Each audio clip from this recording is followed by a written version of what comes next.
আপনার কি মন চায় না যে আপনি দাদা ডাক শুনবেন? আপনার কি আব্বু আল্লাহর কসম কাটে কত মন চায় না? হ্যাঁ, বুঝতে তো পারবেন। আহা, চুল তো আপনার পায়ে গেছে, বয়স তো বেড়ে গেছে। আমারও তো বয়স 25-26 বছর হয়ে গেছে। গাইস সবাই কমেন্ট ওদিক দিয়ে ভয়েস বিয়ে শাদী করে ছাল মেয়ে গেছে। আমি এক লাইভ স্ট্রিম পর্যন্ত করতে পারতেছি না, পোলা বান এনে কমেন্ট করে ফাটাই ফেলতেছে, ভাই বিয়ে করবেন কবে? বিয়ে হয় না কেন? আমি বিয়ে শাদী করবো না। আচ্ছা ঠিক আছে, মেয়ে তো দেখি তা তুই যেভাবে করিস ও কোয়েন না, আমি লাইভ স্ট্রিমে রয়েছি, ও কোয়েন না। হ্যাঁ বুঝেছি, যেটা করবেন ওইটাই সঠিক, আপনি যেটা করবেন ওইটাই সঠিক। ঠিক আছে, তাহলে রেখে দিলাম আব্বু।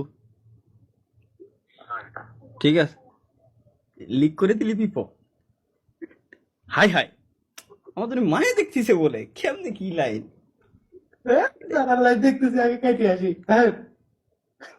না মানে কি বলবো গাইস, আসলে মানে এরাই আসলে।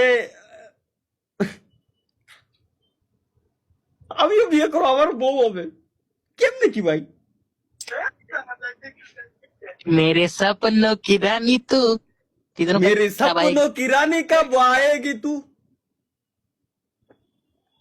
আসলে আমার বউ হবে কেমনে সম্ভব ভাই? কেমনে আমি বিয়ে শাদী করবো? বিয়ে শাদী করতে হবে ভাই, আসলে কিছু করার নাই। যাক, আব্বু থেকে আসলে কনফার্মেশন নিয়ে নিছি, আর কোনো টেনশন নাই। মানে খুব শীঘ্রই আশা করি মনে হয় হয়ে গেলেও যাইতে পারে। আমি বিয়ে শাদী করলে আমি ইউটিউবিং ছেড়ে দেবো ভাই, আমি আর খেলবো না। না, নকশালদি করা যাবে না।